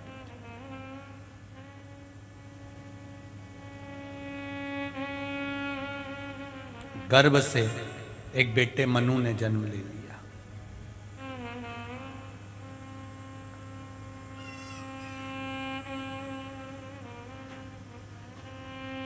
संज्ञा देवी का दूसरा गर्भ था और तेज सूर्य की किरणें, गर्मी का समय, प्रचंड सूर्य की किरणें थी। आवाज लगाया सूर्य नारायण भगवान ने, संज्ञा, ओ संज्ञा, संज्ञा, ओ संज्ञा। आवाज लगाया सूर्य नारायण भगवान ने। संज्ञा देवी पति के पास आना चाहती है, पर सूर्य की किरण इतनी प्रबल थी कि संज्ञा की आंखें बंद होने लगी। पति को क्रोध आया, अभी तुम हमारे नजदीक में थी और आज हम आपको बुला रहे हैं और आपके नेत्र बंद है। संज्ञा, आप अपने पति से नेत्र तक नहीं मिला पा रही।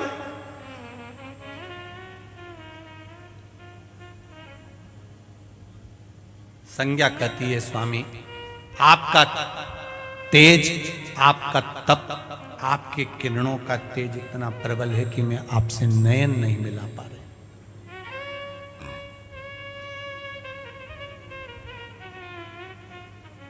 भगवान के सामने संज्ञा देवी ने अपने दोनों नेत्रों को हाथों से ढक रखा है। गर्भ में जो संतान है, जो विराजमान है, नेत्रों को बंद कर रखा है, हाथों से ढक रखा है। तो सूर्य नारायण भगवान को थोड़ा सा क्रोध आ गया कि अपने पति के सामने खड़ी होकर भी अगर तुम नेत्र बंद कर रखो तो ये श्रेष्ठता नहीं है। तुम्हारी जो संतान होगी संज्ञा देवी,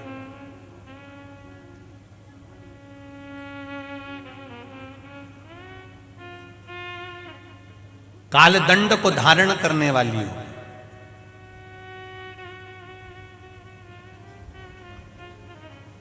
दो संतान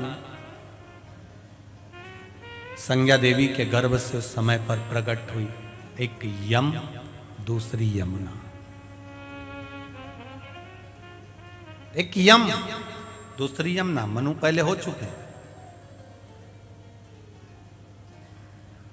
अब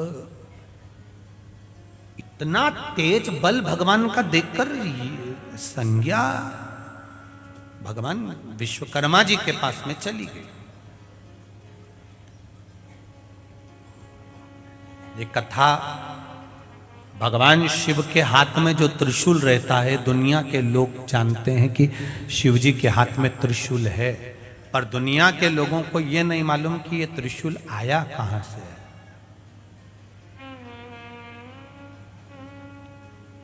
इस त्रिशूल को बनाने वाला कौन है, इस त्रिशूल को लाने वाला कौन है, ये त्रिशूल आया कहां से? भगवान नारायण के पास में भगवान शिव का जो सुदर्शन चक्र है वो आया कहां से? उसको लाने वाला कौन है? यमराज के पास में जो कालदंड है वो कालदंड आया कहां से?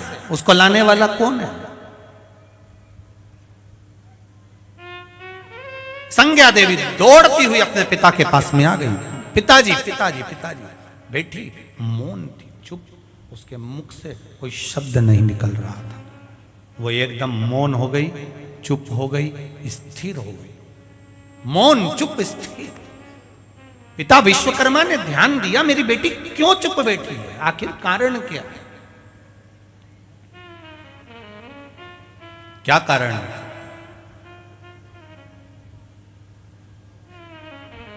शरीर पर चोट लगे तो वो नजर आ सकती है, पर मन में, आत्मा को जब चोट लगती है तो वो नजर नहीं आती, वो अंदर से घात करती जाती है। घात कर रही है।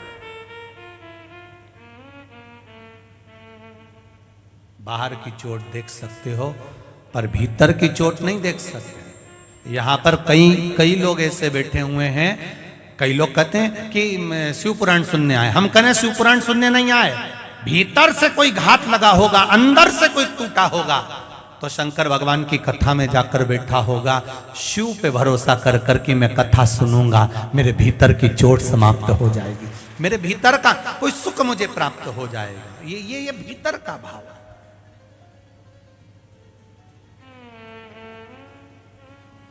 एक पत्र में किसी ने लिखा है कि गुरुजी हमने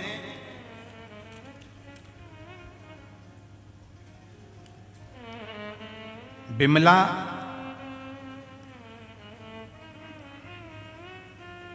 बोबड़े मुल्ताई की निवासी हूं। कहीं बैठी हैं क्या? कहीं बैठी हो तो हाथ हिलाइएगा।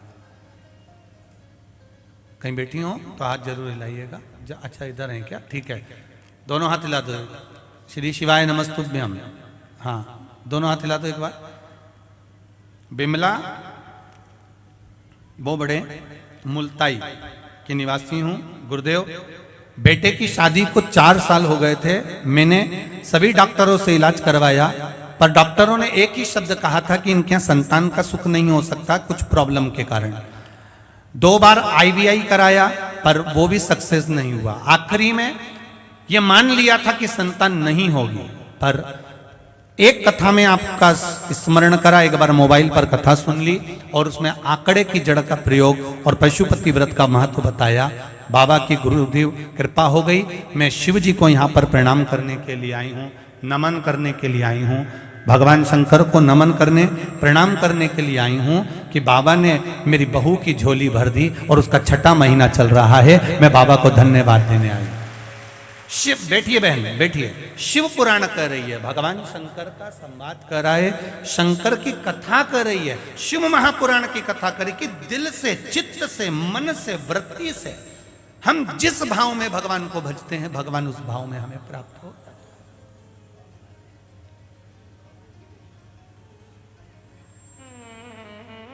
आप मौन होकर भी अगर भगवान की भक्ति में बैठे हैं तो कई लोग ऐसे आते हैं शिव कथा में, शिव पुराण में, कि ये बाहर का घाव तो दिख सकता है पर भीतर का घाव नहीं दिखता। वो किस भाव से आया है, कैसे आया है, क्यों बैठा है शिव पुराण में आकर, भगवान की भक्ति को कैसे धारण कर रहा है, किस लिए पहुंचा है।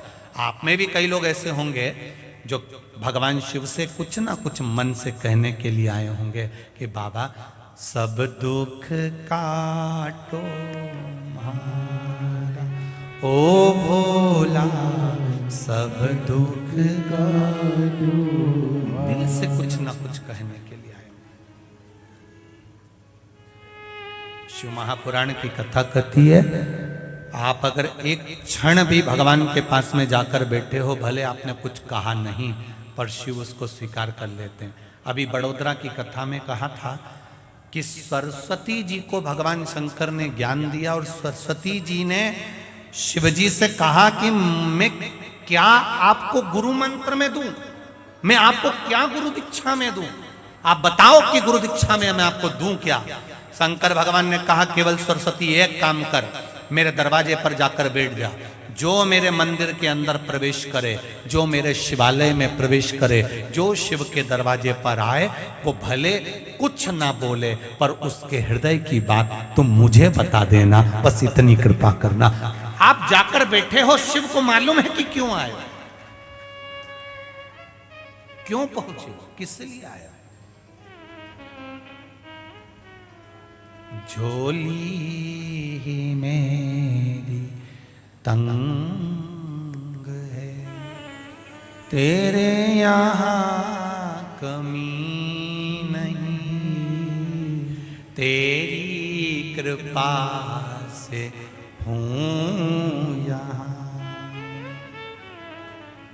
ये तेरी दया, ये तेरी उदारता, ये तेरी कृपा है, ये तेरी करुणा है। समय समय पर शुगर और बीपी दोनों टेस्ट कराते रहना चाहिए, उसी तरह समय समय पर शिव महापुराण में आते रहना चाहिए। शुगर और बीपी समय समय पर टेस्ट कराते रहोगे तो तुम्हारा स्वास्थ्य का तुमको स्मरण रहेगा। समय समय पर शिव महापुराण में आते रहोगे तो तुम्हें भी परमात्मा के द्वार जाने का स्मरण बना रहेगा कि मुझे उस परमात्मा से मिलना है। मुझे उसके करीब जाना है, मुझे उसके नजदीक जाना है, उसके पास तक पहुंच।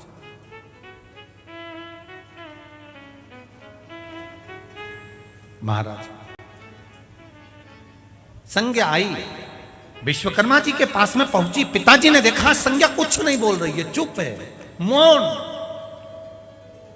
घर का बेटा बेटी अगर मौन है, घर के माता पिता अगर मौन है, घर के भैया भाभी अगर मौन है, घर के ननन नंदोई अगर मौन है, घर का कोई व्यक्ति सास ससुर अगर मौन है, तो दूसरे को पूछ लेना चाहिए, आप चुप क्यों दिख रही हो मम्मी, माँ क्या बात है, आज आप मौन हो, पिताजी आज आप बोल नहीं रहे, भैया आज आपके मुख पर वाणी नहीं, शब्द नहीं, दीदी आज क्या बात है जो आप मौन हो, क्या हुआ जो आपको ऐसा लग रहा है कि आप चुप बैठे हुए, कारण क्या है, उस कारण को तो बताओ। अच्छा कथा में कोई मौन होकर बैठा है तो यहां मत पूछना कि क्यों चुप बैठी है, नहीं तो तुम यहीं चालू हो जाओ, यहां तो चुप ही रहो तो अच्छा है। भगवत भजन वैसे तो देखा बैतूल में अभी कथा में, आज सुबह जब कथा चालू हुई जब से अभी तक ये देखने को मिला, एकदम साइलेंट, एक सुई भी गिर जाए तो मालूम पड़ जाए कि कहाँ गिरी है, इतने प्रेम से आप लोग कथा सुन रहे हो, बस यही भाव है आपका हृदय, ये भगवान शिव के प्रति आपका प्रबल विश्वास, दृढ़ता और भरोसा यही होना चाहिए, विश्वास। संज्ञा तू मौन क्यों है, तेरे चुप रहने का कारण क्या है, तू चुप क्यों है, क्या कारण है कि तू चुप है। संज्ञा ने कहा पिताजी बस मेरे मन की एक बात है, अभी तक तो नहीं कह पाई हूं, पर आज मैं आपसे कहना चाहती हूं, आज आपके सामने निवेदन करना चाहती हूं, कुछ बोलना चाहती हूं, बोल संज्ञा। संज्ञा ने कहा पिताजी मेरे पति सूर्य नारायण का तेज बहुत प्रबल है, इस कारण मैं उनके सामने जाकर खड़ी नहीं हो पाई तो उन्होंने मुझे श्राप दे दिया।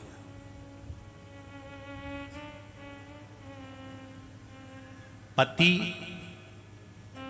और पत्नी इन दोनों से एक निवेदन है, तुम झगड़ा बहुत करो पर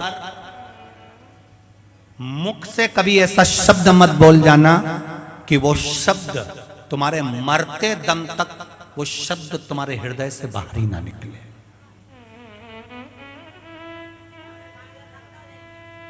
ऐसा शब्द मत बोलना।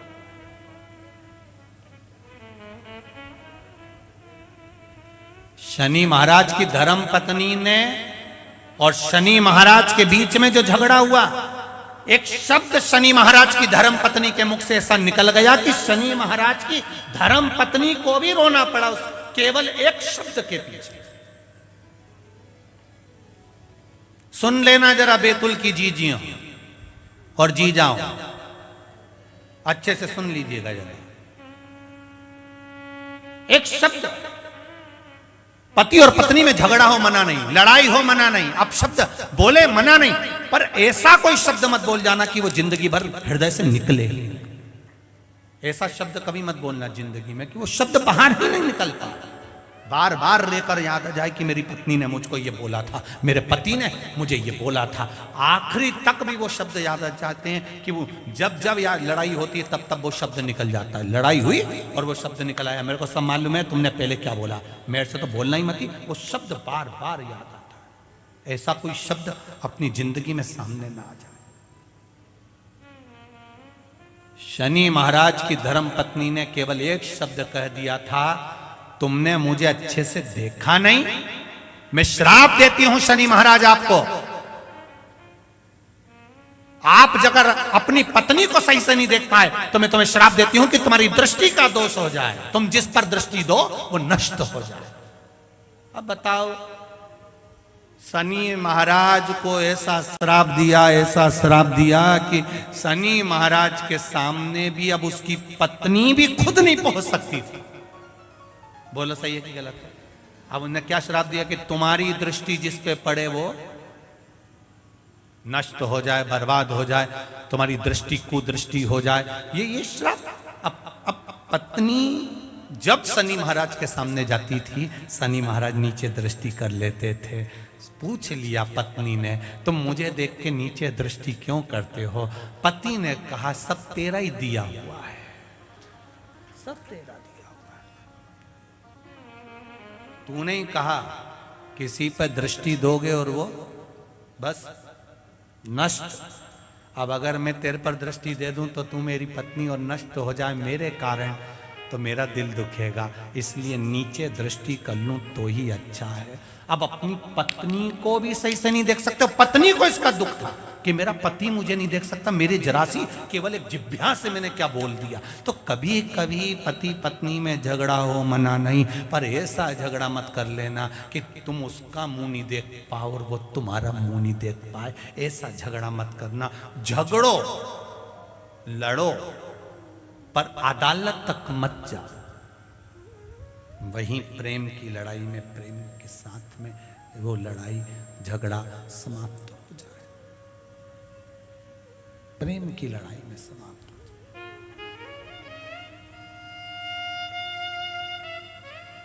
अब शनि महाराज को ज्यादा दुख होगा कि उसकी पत्नी को ज्यादा दुख होगा? बोलो बोलो, जरा जम के बोलो रे, बोलो रे बैतूल वाले। शनि महाराज को ज्यादा दुख है कि उनकी पत्नी को ज्यादा दुख है? पत्नी को ज्यादा दुख है ना कि मैंने क्या बोल दिया, कैसा शब्द कह दिया, कितना बड़ा श्राप दे दिया, कैसे शब्द कह दिए। अब मैं भी अपने पति के सामने नहीं जा सकती, खड़ी नहीं हो सकती।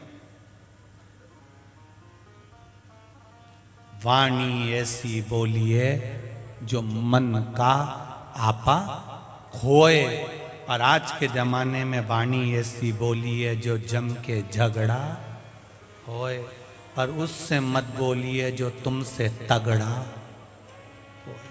वाणी बोलो, पर ऐसी वाणी बोलना जिससे अपने हृदय चित्त में, अपने आनंद में, अपनी भक्ति में, अपने भाव का आनंद सुख प्राप्त हो सके। वाणी का सुख मिल सके।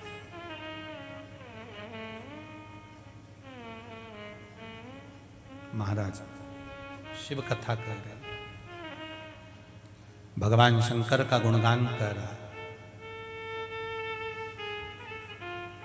पिताजी, मेरे पति सूर्य नारायण का तेज बड़ा प्रबल,